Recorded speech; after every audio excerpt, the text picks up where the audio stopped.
Merci Seigneur. Mahalaleel. Mahalaleel. Nous vous prions d'ouvrir votre Bible dans Marc au chapitre 12. Marc chapitre 10, pardon.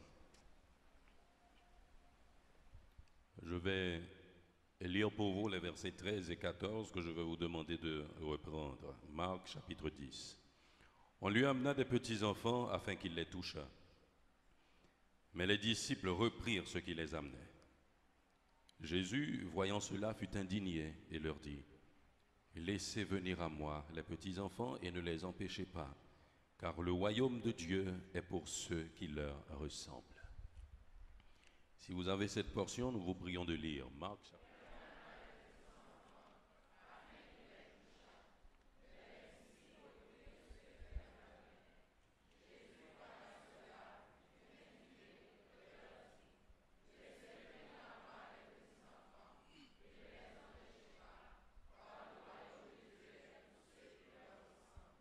Et d'entrée de jeu, je vous communique le titre de notre réflexion de ce matin qui sera très simple.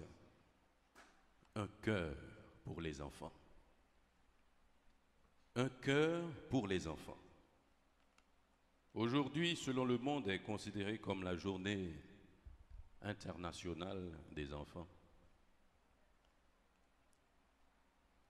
Malheureusement, Astim Herbma est en pleine restructuration,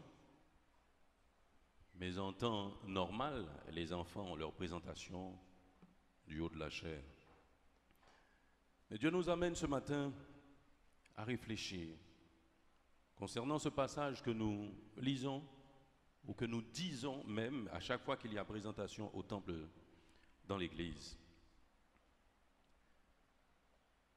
Nous arrivons à la compréhension du fait que à chaque fois qu'il y a un grand problème d'ordre mondial que les grands ténors de ce siècle n'arrivent pas à résoudre, même à pallier, ils instituent une journée internationale.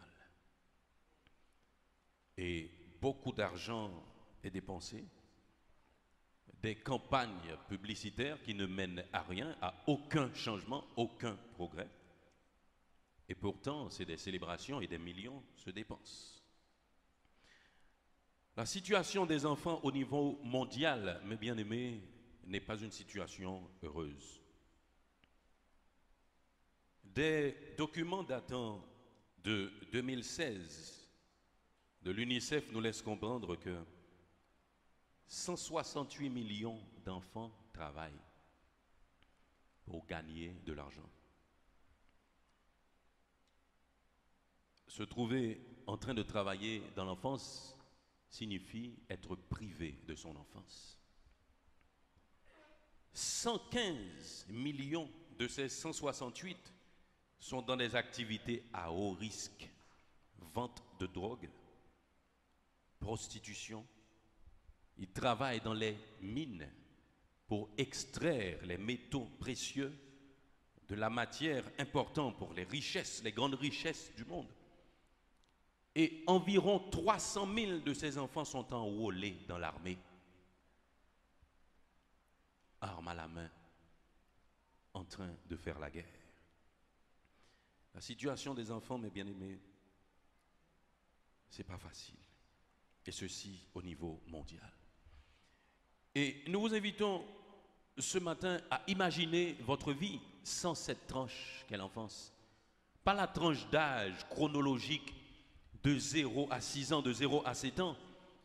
Mais imaginez votre vie, votre existence sans les activités qui caractérisent cette tranche d'âge. Nous avons parlé ce matin de Lago, d'Eli, où les secs jouaient Mab, Marel. Aujourd'hui, c'est la télévision, les bandes dessinées et autres. Imaginez votre vie sans ces choses. Déséquilibre émotionnel et psychologique. Nombre d'enfants sont privés de leur enfance aujourd'hui, mes bien-aimés. Et En ce jour, nous ne pouvons nous empêcher de penser à cet homme qui a été considéré comme grand, qui a vécu de 1736 à 1811, nommé Robert Raikes, un Anglais protestant qui était éditeur et imprimeur. Un jour, il cherchait un jardinier pour prendre soin des alentours de sa maison. Il est sorti dans ce quartier où il est né, où il a grandi, de Gloucester, en Angleterre. Et il a vu des enfants démunis, des enfants pauvres, des corrompus qui se trouvaient dans la rue, en train de poser toutes sortes d'actions. Et en attendant ce jardinier chez lui, il parlait à la femme du jardinier lui disant « Mais pourquoi ces enfants sont ainsi dans ce quartier ?» La femme de lui répondre « Ces enfants sont en train de travailler dans une manufacture d'aiguilles du lundi au samedi. Et les dimanches, qui est leur seul jour de liberté, ils sont laissés dans les rues. » Et c'est là qu'au fond de son cœur, il s'est dit « Quelque chose doit être fait pour ces enfants. » Et il a payé quelqu'un, une femme, pour instruire les enfants de ce quartier tous les dimanches, qui était leur seul jour libre. Et c'était là l'origine de l'école du dimanche.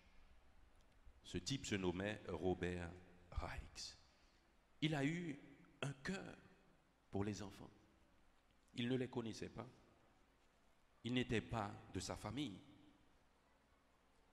Il avait seulement pris naissance dans la ville de Gloucester.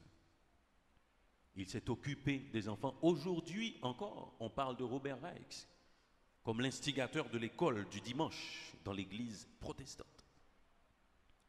Nous venons de lire dans Marc 10, « On lui amena des petits-enfants afin qu'il les touchât. » Nous voudrions rentrer un petit peu dans le passage, mes bien-aimés.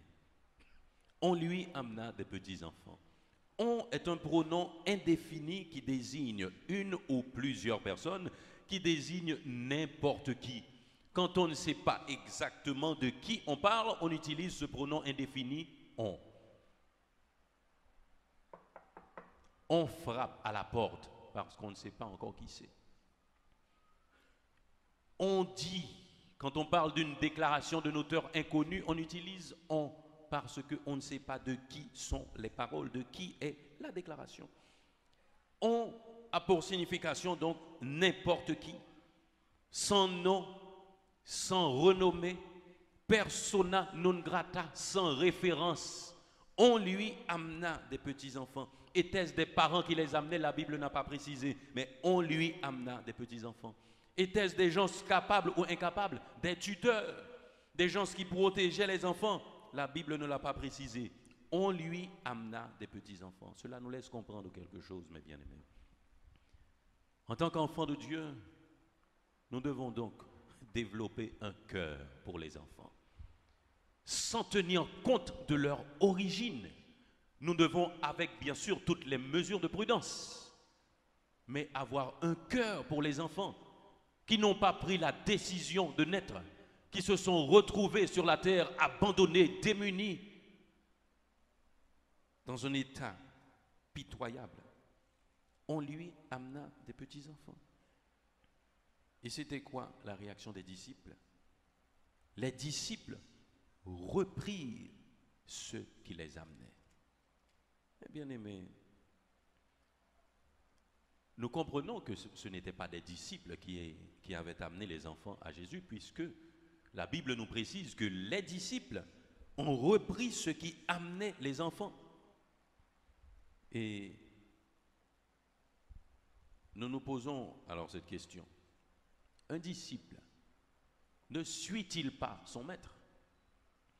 Ne regarde-t-il pas l'attitude de son maître pour savoir comment agir? À moins d'avoir reçu une instruction préalable. Les disciples ont pris les devants pour bloquer, pour empêcher aux enfants d'arriver auprès de Jésus. Mais bien aimé, on reprend quelqu'un qui fait quelque chose de mal. On reprend quelqu'un qui se trouve sur une mauvaise pente. Cela nous laisse comprendre quelque chose. Certaines fois dans l'Église, nous pensons que la situation que Dieu nous permet de vivre, c'est notre situation. Nul autre ne doit pouvoir profiter. Notre petite communauté, personne d'autre. Les disciples reprirent ce qui amenait ces enfants vers Jésus. Et nous comprenons que ce n'était pas la première fois qu'ils avaient eu ce genre de réaction. Dans Marc 9, à partir du verset 38, je lis ces paroles, Marc 9. Jean lui dit, Maître, nous avons vu un homme qui chassait des démons en ton nom. Et nous l'en avons empêché parce qu'il ne nous suit pas. Ne l'empêchez pas, ne l'en empêchez pas, répondit Jésus. Car il n'est personne qui, faisant un miracle en mon nom, puisse aussitôt après parler mal de moi. Qui n'est pas contre nous est pour nous. Qui n'est pas contre nous est pour nous. Il continue, et quiconque vous donnera à boire un verre d'eau en mon nom, parce que vous appartenez à Christ, je vous le dis en vérité, il ne perdra point sa récompense. Dans cette situation, Jésus a pris le temps de raisonner les disciples qui ont réagi de la sorte. Vous imaginez ceci, mes bien-aimés. Un homme qui chasse les démons, il fait du bien, et en plus au nom de Jésus. Les disciples ont voulu l'en empêcher parce qu'ils ne les suivaient pas. Jésus ne vous appartient pas, mes bien-aimés. Il est dans votre cœur, mais il ne vous appartient pas.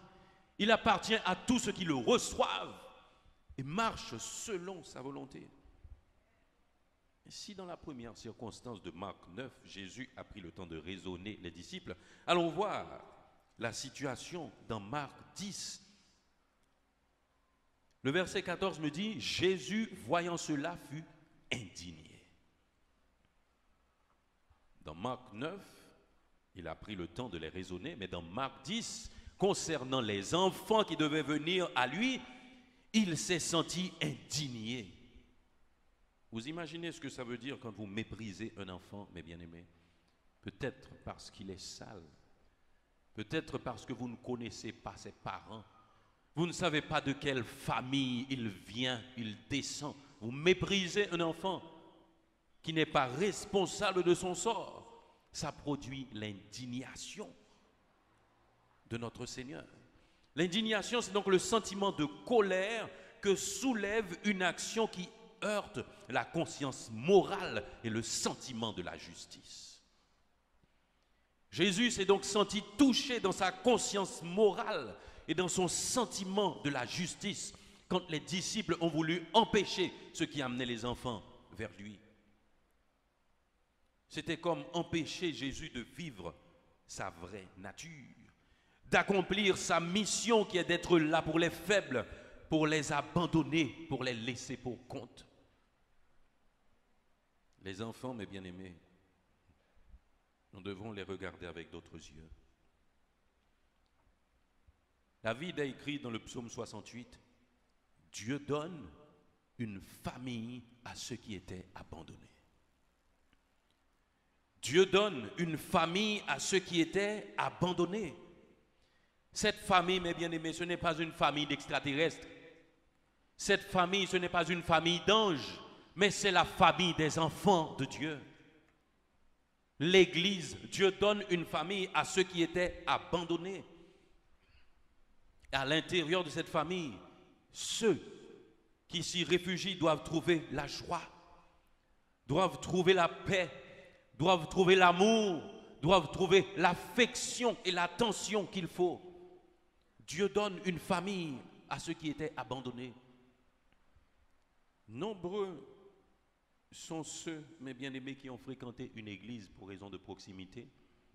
Des enfants en bas âge qui allaient à l'école très loin de leur maison. Les parents les envoyaient passer la semaine et les week-ends, tout le temps chez une tante, chez un ami de la famille. Et pour raison de proximité, ces enfants ont visité une église avec des voisins et ont été recueillis et ont goûté la grâce, ont profité de la grâce. Nombreux sont ces enfants qui ont amené des familles à Dieu parce que l'Église les avait reçus. Simplement parce que l'Église les avait reçus. Mais quand vous regardez aux apparences, quand vous cherchez les références pour recevoir un enfant, est-ce que vous êtes en train d'appliquer la parole de Dieu? On lui amena des petits-enfants. Pas les petits-enfants de telle famille, mais des petits-enfants, qui est là encore un article indéfini. Des petits-enfants venant de partout et de nulle part. On les lui amena afin qu'il les touchât. Et quand Jésus touche, il donne la guérison, il donne la satisfaction, il donne la joie. C'est ce que ces enfants n'avaient pas. Nombreux sont les enfants qui n'ont pas de famille, qui n'ont pas ces choses, mes bien-aimés. Si vous les voyez venir à l'église, vous avez donc la responsabilité d'agir comme un disciple de Jésus. Les recevoir, les toucher, partager avec eux la grâce. Nous ne voulons pas être longs. Nous ne voulons pas vous garder parce que c'est le jour de notre moisson. Mais nous tenions quand même, en ce jour qui est considéré comme la journée internationale de l'enfant, vous rappeler que chaque enfant est une créature de Dieu, quel que soit son état. Il a une âme qui doit être soignée, qui doit être sauvée. L'Église a donc la responsabilité de recevoir les enfants. Apprenons à regarder chaque enfant avec les yeux de Jésus, à traiter chaque enfant avec les sentiments qui étaient en Jésus. Aussi, mes bien-aimés, nous aurons la possibilité, nous aurons la grâce de réduire l'armée des délinquants qui grandit chaque jour dans le monde. Nous aurons la possibilité de réduire cette population d'abandonnés qui grandit dans le monde. Et ce sera aussi pour notre sécurité. Parce que quand ils sont abandonnés dans les rues, nous ne sommes pas en repos d'esprit. Parce qu'ils sont là, qui n'ont pas trouvé d'encadrement. Quand ils grandissent, vont se trouver un pistolet pour attaquer les gens qui passent, pour kidnapper. Ceci pour pouvoir manger. Mais quand l'Église reçoit un nombre d'enfants, ça peut changer une partie du monde. Ça peut changer une communauté. Ça peut changer un quartier. Ça peut changer beaucoup de choses. Apprenons donc à regarder les enfants avec les mêmes yeux que Jésus. Un œil de compassion, de pitié et de miséricorde. Que Dieu vous bénisse. Nous allons nous mettre debout. Nous allons demander au diacre romain de venir prier pour les enfants. Ceux qui vont aux examens, c'est la semaine des examens. Nous allons prier pour les enfants qui vont en examen.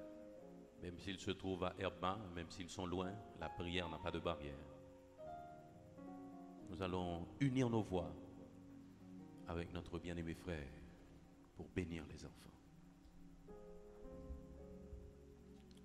Merci Seigneur, parce que Éternel, tu nous donnes la possibilité de penser aux enfants en ce matin, cette matinée bénie. Timon Jodi, grand monde demain. Merci au Éternel parce que tu conserves la vie dans nos enfants. Merci Éternel parce que Éternel, tu donnes la nourriture spirituelle qui les aide à grandir au Éternel. Seigneur, nous qui sommes parents, nous n'avons pas l'expérience nécessaire, ou du moins ce qu'il faut pour grandir l'enfant comme nous aimerions. Mais Éternel, tu dis dans ta parole, instruis l'enfant selon la voie qu'il doit suivre, et même quand il sera vieux, il ne s'en détournera pas. Oh Dieu, nous voulons des enfants bénis. Nous voulons les voir grandir, Seigneur, avec la crainte pour ta présence, la crainte pour ce que tu es. Nous voulons voir des enfants éternels qui deviennent des citoyens de demain, citoyens compétents, citoyens légaux, citoyens spirituels, autorités spirituelles. Mais éternel, sans toi, rien n'est possible. Le système que le monde nous offre donne l'éducation à sa façon à nos enfants. Mais en réalité, c'est toi qui grandis. C'est toi qui élève en dignité. Et nous comptons sur ta présence. Le malin ne cesse pas de travailler contre ses enfants pour qu'ils deviennent des déviants. Mais, éternel, toi, tu es Dieu. Et comme l'ange de l'Éternel campe autour de ceux qui le craignent et les arrache au danger, nous voulons voir ces enfants hors du danger de ce monde. Pour Haïti et pour bien d'autres pays dans le monde, les enfants n'ont pas d'espoir. Mais éternel, toi, tu es là, éternel, pour donner espoir à ceux qui sont sans espoir. Il y a des enfants, Seigneur, qui sont orphelins de père, orphelins de mère, éternel, et qui n'ont pas, éternel, qui n'ont pas aucune affection, qui n'ont pas un bon traitement. Mais toi, Seigneur, éternel, tu peux les garder, tu peux les toucher. Seigneur, c'est l'époque des examens. Nous avons nos enfants qui, Seigneur, iront aux examens demain. Mais éternel, pour Haïti, Seigneur, ouvrir leurs yeux afin que la composition, Seigneur, soit facile et qu'il apporte de bons résultats. Seigneur éternel, si tu ne descends pas dans le cœur de nos enfants éternels, éternel, si tu ne descends pas dans les rues, Seigneur, nous aurons toujours des délinquants. Mais Seigneur, faites, Seigneur, en sorte qu'il y ait une révolution, surtout en Haïti, pour que nous ne voyions plus des enfants dans les rues. Et c'est la cause majeure de notre insécurité, parce qu'ils sont sans espoir. Des malfaiteurs utilisent leur conscience, ferment leur conscience pour qu'ils apprennent à détruire, pour qu'ils, Seigneur, pour qu'ils deviennent une société très sale. Mais toi, éternel, tu es Dieu. Fais en sorte qu'il y ait une révolution au niveau des enfants des rues en Haïti. Ô éternel, Dieu donne à l'Église la possibilité, éternelle, de redresser, d'ouvrir des espaces, mon Dieu, pour recevoir ces enfants des rues, Seigneur.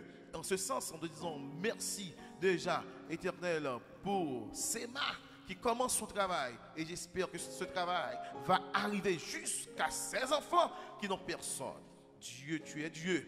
Donne-nous, Seigneur, un grand cœur, afin que nous ayons une pensée spéciale pour ces enfants et que tous les enfants du monde soient bénis. Oui, bénis par ton Saint-Nom. Au nom de Jésus-Christ, nous te prions. Amen.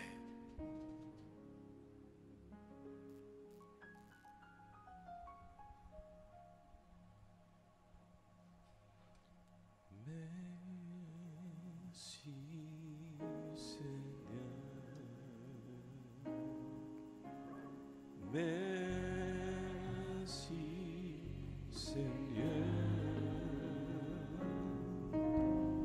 merci Seigneur, merci, merci, merci Seigneur, merci, merci. Merci Seigneur, merci Seigneur, merci Seigneur, merci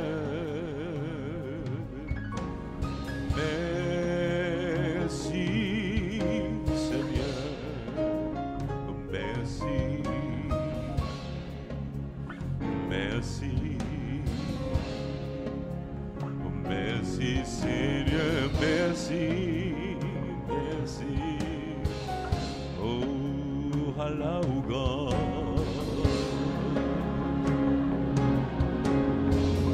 Allah ou God, Seigneur.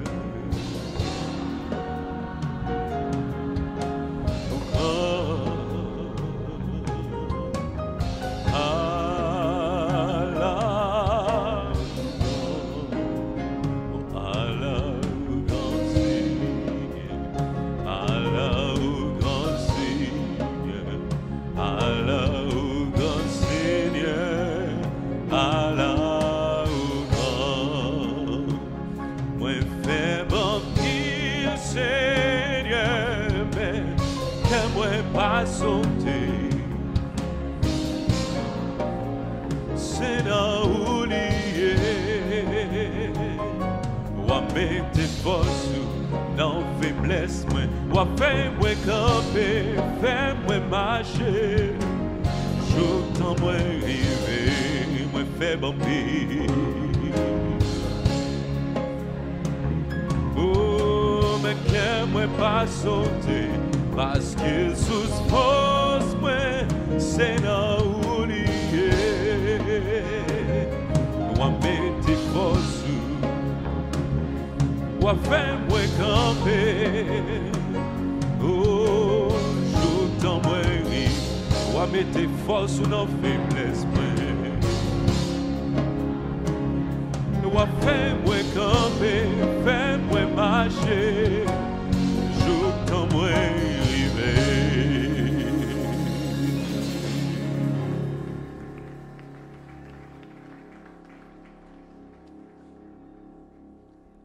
Mahalalel. Alléluia. Alléluia. Mahalalel. Proclamons notre bénédiction. Que le Dieu de paix nous sanctifie lui-même tout entier et que tout notre être, l'esprit, l'âme et le corps soient conservés irrépréhensibles lors de l'avènement de notre Seigneur et Sauveur Jésus-Christ, à qui soit le règne, la puissance, la majesté, la souveraineté, la domination et la gloire au siècle des siècles. Amen.